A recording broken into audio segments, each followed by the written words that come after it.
This is Jess from jesshuff.com. In this video, I'll show you how to close up the hole on a finished amigurumi project using a technique called the ultimate finish. If you haven't already, fasten off, leaving an 8-inch tail.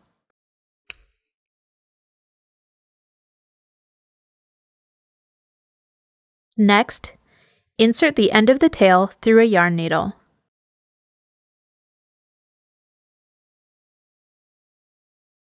Now we're going to insert our needle through the front loop of each stitch in the final round.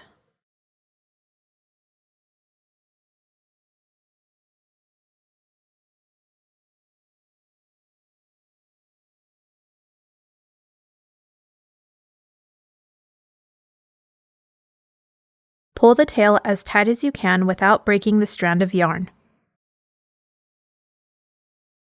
Now insert the needle through the center of the hole and hide the tail inside the work.